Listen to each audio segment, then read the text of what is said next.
औज़ुबिल्लाहिमिनश्शैतानिर्रजीम बिस्मिल्लाहिर्रहमानिर्रहीम रब्बी यस्सिर वला तुअस्सिर वतम्मिम बिल खैर व बिका नस्तईन आमीन या इलाही आमीन रब्बी ज़िदनी इल्मा रब्बी ज़िदनी इल्मा रब्बी ज़िदनी इल्मा। नाज़रीन, कैसे हैं आप? ठीक हैं? उम्मीद है आप सब ठीक होंगे। आज हमारा जो टॉपिक होगा वो होगा इंग्लिश ऐसे के ऊपर, और टॉपिक है जी आर्टिफिशियल इंटेलिजेंस, अ बोन और अ बेन। ठीक है, ये अभी वक्त के लिहाज से काफ़ी इम्पोर्टेंट टॉपिक है, तो आज हम इसको डिस्कस करेंगे। अगेन मैं आपको ये बताता चलूँ कि एक ही टॉपिक मुख्तलिफ एंगल से आ सकता है, ठीक है। और जो मेरा इस जो वीडियो होगी उसके अंदर जो मैंने मेंशन किया हुआ है, जो मैंने रिप्रेजेंट किया हुआ है, वो एक मेरा पर्सनल ओपिनियन है, ठीक है। आप इससे इख्तलाफ भी कर सकते हैं, ठीक है। और आप खुद भी अपने भी एंड पे आप बनाएं, कोई आउटलाइंस बनाएं, और अगर फॉर एग्जांपल आप बनाते हैं तो आप शेयर भी कीजिएगा। ये नंबर ऑलरेडी मैंने इसके अंदर मेंशन कर दिया है। सिमिलरली आप जो वीडियो है उसके कमेंट बॉक्स में भी शेयर कर सकते हैं। जज़ाकल्लाह। स्टार्ट करते हैं जी। जिस तरह आपको पता है, मैं इंट्रोडक्शन में अपनी थीसिस स्टेटमेंट देता हूं, तो artificial intelligence is a technology that has the potential to be both a boon and a bane, depending on its applications and its implications. It is a double-edged sword with sharp edges. ठीक है, मतलब कि ये एक ऐसी double as sword है जिसके दोनों साइड्स पे जो एज हैं वो काफ़ी शार्प हैं, और दोनों से आपको फ़ायदा भी हो सकता है और आपको नुकसान भी हो सकता है। तो स्टार्ट करते हैं जी, कैसे ये हाउ एआई इज़ अ बून। तो हेल्थ केयर एडवांसमेंट्स। अच्छा, इसके अंदर ना मैंने इसको, क्योंकि मैं एग्जाम हॉल के अंदर नहीं बैठा हुआ, मैंने सिंपल जस्ट एक वीडियो बनानी थी, और मैंने क्योंकि आपको आइडियाज़ ही देने हैं जस्ट, तो आप इसको जब आप एग्जाम हॉल के अंदर बैठें तो आप इसको डिवाइड भी कर सकते हैं इंडिविजुअल लेवल पे, नेशनल लेवल पे, सोसाइटी लेवल पे, इंटरनेशनल लेवल पे। आप इसको चेंज कर सकते हैं कि इंडिविजुअल लेवल पे ये कैसे बून है, नेशनल लेवल पे ये कैसे बून है, इंटरनेशनल लेवल पे ये कैसे बून है। सिमिलरली आप इसको बेन के फॉर्म में भी कर सकते हैं। इसके अलावा आप इसको दूसरे एंगल से भी कर सकते हैं कि आप इसको कह सकते हैं कि ये पॉलिटिकल लिहाज से, यानी कि पॉलिटिक्स के लिहाज से ये किस तरीके से बून है, इकोनॉमी के लिहाज से ये कैसे बून है, और सोसाइटी के लिहाज से ये कैसे बून है। मतलब कि आपके पास ये दोनों एंगल हैं, आप किसी भी लिहाज से इसको डिवाइड करके आप इसको फर्दर मूव कर सकते हैं। Health care advancements, AI aids in disease diagnosis. बहुत सी ऐसे डिजीजेस थी जो पहले नहीं होती थी, अब हम उनको डायग्नोस कर रहे हैं। ड्रग डिस्कवरी में, पर्सनलाइज्ड ट्रीटमेंट प्लान्स में, इम्प्रूविंग पेशेंट आउटकम्स, और इसके अलावा और भी बहुत से इस तरह के मेडिकल के अंदर बहुत से ऐसे जो हैं ऑपरेट्स हैं जो कि अब एआई की मदद से किए जा रहे हैं, जो पहले एक ख्वाब तस्वुर किया जाता था। उसके बाद ये ऑटोनोमस व्हीकल्स अब इस टाइम वेस्ट के अंदर आ गई हैं, जो कि सेल्फ ड्राइविंग कार्स हैं, वो चल रही हैं, ठीक है। उसके इससे क्या होगा कि आपकी जो एक्सीडेंट्स हैं वो कम होंगे। Mobility for the elderly and disabled people, वो भी आप इजीली कर सकते हैं। उसके बाद जी फर्दर अगर हम देखें तो प्रिसीजन इन एग्रीकल्चर। अब एग्रीकल्चर के अंदर बहुत ज़्यादा इस चीज़ के ऊपर काम किया जा रहा है। आप सेंसर्स वगैरह, एआई बेस्ड सेंसर्स लगा रहे हैं मुख्तलिफ जगहों के ऊपर, कि वहाँ से हम ये आइडिया ले सकें कि क्या हम इसके ऊपर फलां जो क्रॉप है वो लगा सकते हैं या नहीं लगा सकते, या उसकी जो ग्रोथ है वो किस तरीके से होगी, या हम ग्रोथ को किस तरीके से इंक्रीज कर सकते हैं, ठीक है। या वहाँ पर जो वाटर लेवल है उसको देखने का, वहाँ पर लैंड की जो एक फॉर्मेशन है उसको अंडरस्टैंड करने का, डीप रूटेड लैंड्स जो हैं उनको उनको चेक करने का कि किस तरीके से वहाँ पर हम अपनी जो एग्रीकल्चर है उसको ग्रो कर सकते हैं। तो ये काफ़ी हेल्पफुल साबित होगा for pest control and the contribution towards the food security. जो हमारे इस वक्त दुनिया के अंदर हमारे खाने वाले मुंह ज़्यादा हैं, जबकि वो पैदा करने वाले बहुत कम हो गए हैं।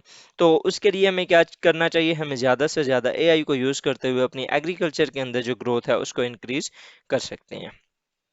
सिमिलरली नेचुरल जो लैंग्वेज प्रोसेसिंग है, इसमें AI powered language translation and chatbots facilitates global communication and customer services. अब मुख्तलिफ जगहों पे, अब फॉर एग्जांपल हमारी जो सब कॉन्टिनेंट है यहाँ पर इंग्लिश बहुत बड़ा मसला कंसीडर किया जाता है, तो हम ये जो चैटबॉट्स हैं, एआई बेस्ड जो फैसिलिटेटर्स हैं, उनको यूज़ करते हुए हम अपनी जो लैंग्वेज है उसको बेहतर बना सकते हैं। ये हमारी एजुकेशन के अंदर काफ़ी इंपॉर्टेंट रोल प्ले कर सकता है।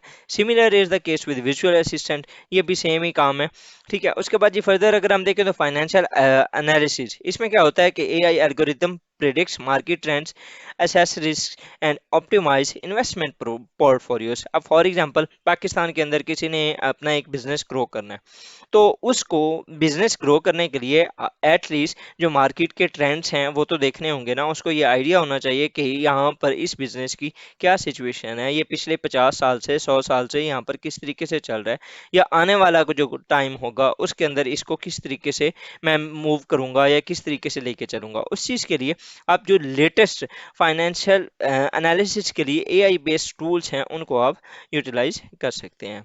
उसके बाद जी एनर्जी एफिशिएंसी, हम जो अपने पावर ग्रिड्स हैं उनके अंदर यूज़ कर सकते हैं। उसके अलावा एनर्जी कंजप्शंस के लिए एनर्जी जो रिन्यूएबल एनर्जी रिसोर्सेज हैं उनके लिए हैं हम एआई बेस्ड जो डिसीजन मेकिंग्स है या उनको यूज़ करते हुए एआई बेस्ड टूल्स को यूज़ करते हुए हम अपनी जो एनर्जी कंजप्शन है उसको कम कर सकते हैं। इन्वायरमेंट मॉनिटरिंग हो गई, ये जो पॉल्यूशन होता है, वाइल्ड लाइफ बिहेवियर्स, उसके अलावा deforestation, adding in conservation efforts. ठीक है, मुख्तलिफ जो हमारे ये इधर शेखुपुरा के अंदर अभी जो इमरान खान साहब के दौर में एक लगा था फॉरेस्ट इन्होंने बनाया था, उसके अंदर एआई बेस्ड सेंसर्स लगे हुए थे जिससे आपने उनकी मॉनिटरिंग करनी होती थी कि यहाँ पर अगर फॉर एग्जांपल खुदा ना खास्ता कहीं पर आग लग जाती है या कोई डिजास्टर हो जाता है या कहीं पर किसी भी किस्म का कोई इशू हो तो उसको ना वो डिटेक्ट कर सकें। ठीक है, तो इस तरह के जो इन्वायरमेंट मॉनिटरिंग के लिए हम एआई बेस्ड जो सेंसर्स हैं वो यूज़ कर सकते हैं। डिजास्टर रिस्पांस, ये AI assist in predicting natural disasters. ठीक है, coordinating relief efforts and faster response. मतलब कि अब अगर फॉर एग्जांपल कहीं पर अर्थक्वेक के चांसेस हैं या कहीं पर फ्लड्स के चांसेस हैं, हम वहाँ पर हीट मैप्स बनाते हुए एआई के टूल्स को यूज़ करते हुए, अब ये जो अभी पाकिस्तान के अंदर फ्लड के डैशबोर्ड्स बने हैं या एनसीओसी जो कोविड के दौरान बनी थी वो क्या थी, वो यही टूल्स थे। ठीक है, वो जो कि बेस थे एआई बेस्ड। ठीक है, ताकि हमें बता सकें कि फ्यूचर में क्या होना है या पास्ट के ट्रेंड्स को मद्देनजर रखते हुए हमें फ्यूचर के ट्रेंड्स बता सकते हैं वो। ठीक है, तो इससे हमारी जो डिसीजन मेकिंग पावर है वो बहुत अच्छी हो जाती है। तो ये थे कुछ बोन्स जो कि एआई की वजह से हमें मिल सकते हैं। अब अगर बेन वाली साइड पे हैं उसके जो हमने पहले पढ़े एडवांटेजेस, अगर हम अब डिसएडवांटेजेस की तरफ आएँ तो job displacement and unemployment challenges, आप देख लें कि इसकी यहाँ पर मैं एक एग्जांपल दिया करता हूँ ड्रोन की। ठीक है, आप अगर ड्रोन को देखें तो इसने दो लोगों की जॉब को खा गया। पहली कैमरामैन, ठीक है, और दूसरा पायलट। ये पहले दोनों अगर फॉर एग्जांपल कहीं पर कोई वीडियो बनानी होती थी या कुछ भी करना होता था तो कैमरामैन पायलट के ऊपर किसी हेलीकॉप्टर के ऊपर जाके और वो वहां पर वीडियो वगैरह बनाया करते थे। लेकिन अब क्या हो गया, ना कैमरेमैन की ज़रूरत रह गई ना ही पायलट की ज़रूरत रह गई। अब वो सेल्फ ड्रिवन एक कैमरा है जो कि खुद उड़ान भरता है और जाके वो जो अपने काम होते हैं वो करके आ जाता है। ठीक है, तो इस वजह से एआई की वजह से जो जॉब डिस्प्लेसमेंट और अनएम्प्लॉयमेंट का चैलेंज है इट इज़ रियल। उसके बाद ये प्राइवेसी कंसर्न्स, अब देखें हमारा जितना भी डाटा है, अब इस टाइम आप फेसबुक, सोशल मीडिया या जितने भी हैं टूल्स हैं वो यूज़ करते हैं। ठीक है, तो आप उनको यूज़ करते हुए अपनी प्राइवेसी खुद ब खुद ही जब आप इंस्टॉल कर रहे होते हैं या वो आपसे पूछते हैं ना एग्री करते हैं या नहीं, अनटिल अनलेस वो एग्री नहीं करते हम तो वो इंस्टॉल ही नहीं होती। तो वो जो हम एग्री करते हैं वो हम अपना सारा कुछ उनको दे रहे होते हैं। ठीक है, तो इसमें बहुत ज़्यादा जो प्राइवेसी कंसर्न्स हैं वो for the public for the citizens हैं। ठीक है, उसके बाद फर्दर अगर हम देखें तो बायस एंड डिस्क्रिमिनेशन, अब AI system can inherit biases from the training data. अब जिसने इसे बनाया है, कोई भी टूल होगा, लाइक अभी इस टाइम जो चैट जीपीटी है, अब उसको जिसने बनाया है उसके माइंड के अंदर जो कुछ होगा वो उसने तो अपने माइंड के साथ के तहत उसे तरतीब दिया है ना। तो उसकी अगर फॉर एग्जांपल वो उसको जो बनाने वाला है वो है बाइस्ड है, तो जो टूल होगा वो भी तो बाइस्ड होगा ना। ठीक है, तो ये जो चीजें हैं मतलब कि जो एआई टूल है अल्टीमेटली वो किसी ना किसी का बनाया गया, तो वो अगर फॉर एग्जांपल बाइस्ड है तो जो टूल होगा वो भी बाइस्ड होगा, अगर वो न्यूट्रल है तो टूल भी न्यूट्रल होगा। तो ये जो एक प्रोग्रामिंग है ना, human programming on the back end of AI, वो इसको डिस्क्रिमिनेटरी और बाइस्ड बनाती है। उसके बाद ये autonomous weapons and security threats, हम आजकल देख रहे हैं कि जो जितनी भी एज टेक्नोलॉजीज के ऊपर, कटिंग एज टेक्नोलॉजीज के ऊपर काम किया जा रहा है, ताकि हम जो प्रिसीजन है अपनी, हम ज़्यादा से ज़्यादा जो अपने वेपन्स हैं उनको एफिशिएंट कर सकें।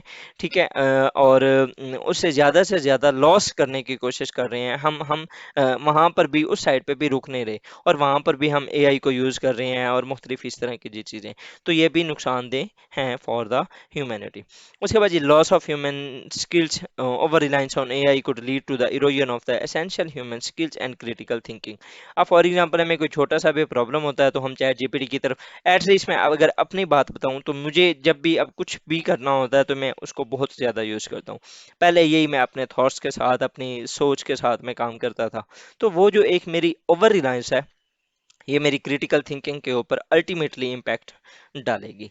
तो ये था हमारा आज का लेक्चर। इसके अंदर अगर इसके कंक्लूडिंग रिमार्क्स देखें तो एआई's impact on society is a multifaceted, offering numerous benefits while also presenting significant challenges. However, it is more beneficial than being challenged. आपका जो स्टांस है इन द एंड, अगर फॉर एग्जांपल बोन और अबेन इस तरह का क्वेश्चन किया जाता है तो आपका स्टांस जो होना चाहिए वो टुवर्ड्स बोन होना चाहिए इंस्टेड ऑफ बेन।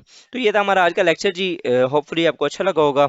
आप भी अपनी तरफ से कोशिश करें, और जो आप अपनी आउटलाइन बनाएं वो लाजमी शेयर किया करें। एटलीस्ट अगर फॉर एग्जांपल आप कमेंट्स के अंदर शेयर करेंगे तो जब तक ये वीडियो रहेगी वो कमेंट्स भी पढ़ेंगे लोग, तो आपका भी पार्ट इसके अंदर चला जाएगा। तो मे बी आपकी वजह से किसी का कोई ऐसे क्लियर हो जाए। तो ज़्यादा से ज़्यादा दुआएं लेने की कोशिश करें, और मुझे भी अपनी दुआ में याद रखिएगा। जज़ाकुमुल्लाह खैरा व अहसनुल जज़ा। अस्सलाम वालेकुम रहमतुल्लाह।